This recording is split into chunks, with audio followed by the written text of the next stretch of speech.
At 2:47 in the Strait of Hormuz, near latitude 26 degrees north, tension inside the USS Carney's Combat Information Center hit its peak. A sensor operator slammed a fist onto the console and called out the alert. A Vishnya-class intelligence ship had been detected, bearing 180. At that moment, it was reportedly transmitting live targeting data back toward the Iranian mainland. 50 miles away, two EA-18G Growlers launched into the night. If that Russian signal was not disrupted within the next 90 seconds, Iranian missile batteries could gain a clean track on nearly 5,000 American personnel.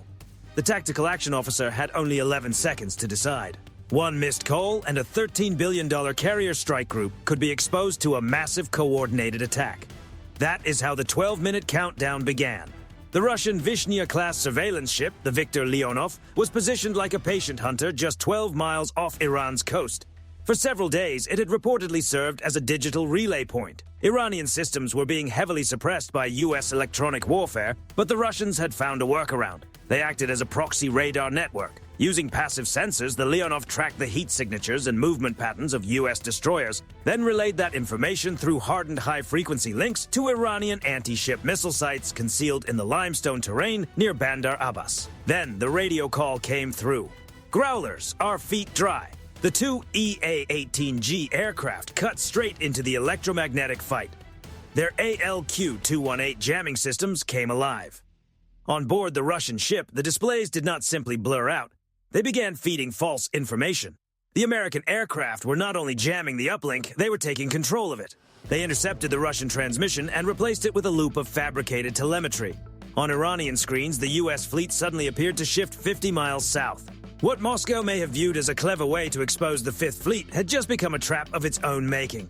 The Leonov was still broadcasting, but now it was sending fiction instead of facts. Russia had tried to hand Iran a strategic advantage in the Gulf, but the United States changed the entire equation while they were still trying to execute the play. On the bridge of the USS Carney, Commander Hayes watched the signal strength collapse to 0 on his display. Then he gave the order: bridge them. He was not referring to communications, he meant physical positioning. The Carney, a 9,000-ton destroyer, surged forward at 35 miles per hour and placed itself directly between the Russian vessel and the Iranian shoreline. This created what could only be described as a shroud. The Russian surveillance ship was now electronically blocked, physically boxed in, and illuminated by American fire control radar as a clear message: we see you and we control the space around you. While the electronic contest was being decided in fractions of a second, the broader balance of power in the region was shifting even further. For weeks, the USS Gerald R. Ford and the USS Abraham Lincoln had been maintaining a tense line to keep the strait open. Then, at 3 o'clock, a third element arrived. The USS George H.W. Bush entered the area after a high-speed transit from the Atlantic. This created a rare and formidable concentration of 3 nuclear-powered supercarriers in one operational theater. Together, they represented roughly 300,000 tons of American sea-based power, carrying more than 240 advanced aircraft and a Tomahawk arsenal capable of delivering overwhelming strike capacity. But the Bush did not simply add numbers. It brought a fully connected kill web. By tying its sensors into those of the Ford and Lincoln, the Fifth Fleet built a single integrated system that monitored virtually every corner of the Persian Gulf. Russian personnel aboard the Leonov reportedly watched their legacy radar systems flood with more than 1,000 false contacts generated through coordinated American electronic warfare. Then, at 3:04, Iran appeared to test the edge of the perimeter. An IRGC Command 22 drone, likely launched to confirm whether the Russian relay still worked, crossed the line about 40 miles from the carrier group.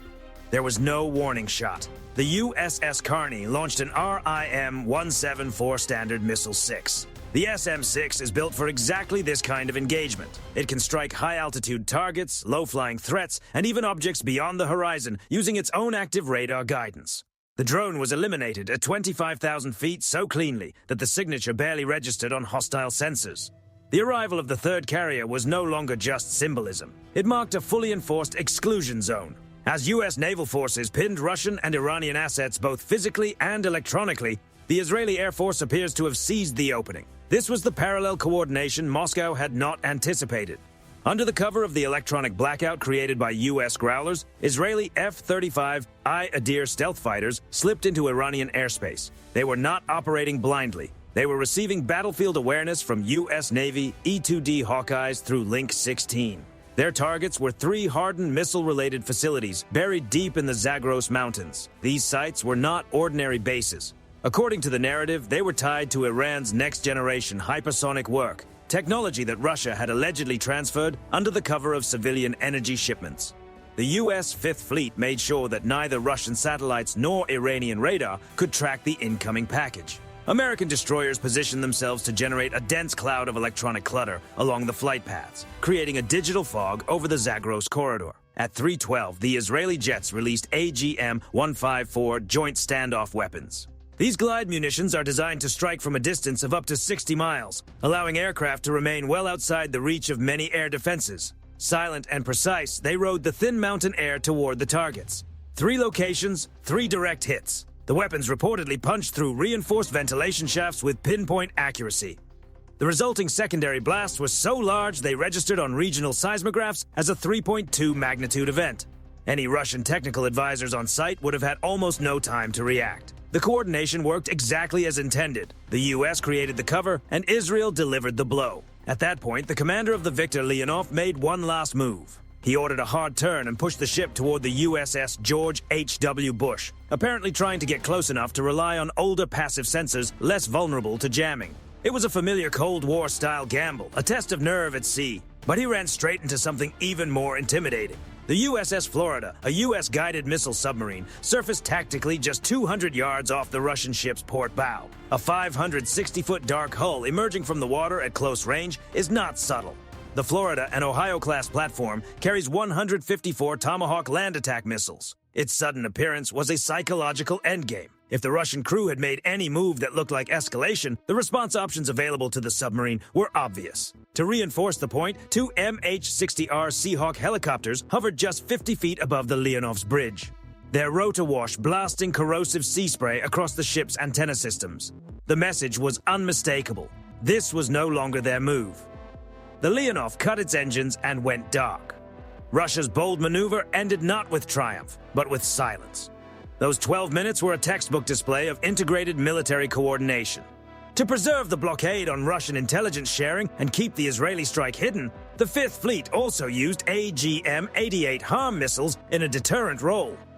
Carried by the Growlers, they were locked onto Iranian coastal radar sites. The pilots never had to fire. The warning alone was enough. Iranian operators shut their systems down, knowing that the moment radar stayed active, it could become a target. And a radar that is turned off is no longer useful. The same layered approach applied below the surface. When an Iranian Ghadir-class submarine reportedly tried to leave port and shadow the carrier group, the USS Laboon responded with a RUM-139 VLAS-ROC. That weapon carries a Mark 54 torpedo and delivers it by rocket, racing through the air at roughly 600 miles per hour before dropping into the water miles away from launch. Faced with that threat before even clearing harbor, the Iranian submarine immediately reversed course. For point defense, the fleet also relied on the RIM-162 ESSM against probing rocket launches from IRGC fast attack craft. Designed for extreme agility, the ESSM can pull 50 G-turns and engage very small, very fast incoming threats. It is built for exactly that close-range shield role. The financial balance of the night was striking. Russia allegedly invested millions in a covert signals intelligence operation that came apart in minutes. Iran lost what may have been around $200 million in advanced research infrastructure and 3 secret facilities. Meanwhile, the U.S. Navy treated the entire sequence as if it were just another high-level operational drill. That is what real efficiency looks like. Not simply winning the confrontation, but making the other side realize the attempt was doomed from the start. What failed on Moscow's side was not equipment alone. It was imagination. Russian planners may have expected a conventional political response or a slower military posture. Instead, they encountered a system of systems architecture. The data that guided the Israeli strike was not a static file on a map. It was a live chain.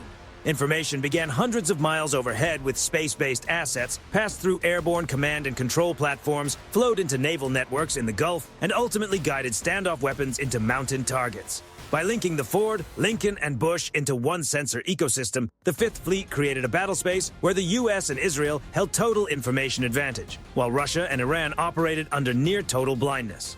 That is why the speed of decision-making was so uneven.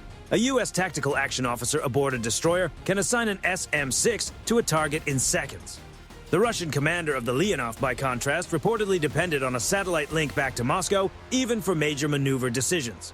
By the time answers arrived, the key moments had already passed. And despite all the advanced systems involved, the night still came down to people.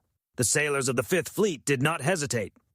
The TAO who called the SM-6 intercept had only 11 seconds. He did not wait for Washington. He did not request another review. He trusted his training, his systems, and his responsibility. That kind of professional autonomy is one of the biggest advantages in modern American operations. On the other side, Iranian crews were still trying to understand why their radar picture had collapsed when the strikes landed. They were waiting for instructions through networks already crippled by electronic warfare. That is the difference between a force designed for modern, decentralized action and one still dependent on rigid, delayed command structures. By 400 hours, the Strait of Hormuz had gone quiet. The Victor Leonov was pulling back toward international waters, its sensitive electronics likely degraded by the intensity of the American jamming effort. Iranian anti-ship missile sites had fallen silent, their Russian-fed data bridge broken beyond recovery. The USS George H.W. Bush settled into line with the other two carriers, 3 floating cities of steel, operating with one purpose. Through it all, the global energy flow through the strait continued uninterrupted, unaffected by the shadow conflict that had just unfolded. The presence of 3 carriers was more than a show of strength. It was a signal. Any attempt to destabilize the region or secretly feed targeting intelligence to U.S. adversaries would be met immediately and decisively. Moscow tried to move pieces across the board, but the Fifth Fleet removed the board entirely. And for the crew aboard the Carney, it was simply time for breakfast. No celebration, no dramatic victory speech, just a routine handover to the next watch. The threat had been found, the network had been shut down, the hidden facilities had been struck. For the most powerful fleet on the planet, it was just another day on station. As the sun came up over the Gulf, one lesson stood out above all. In modern naval warfare, control of information is everything. Russia tried to turn data into a weapon for Iran, and they were outplayed by a force that effectively writes the rules of information warfare.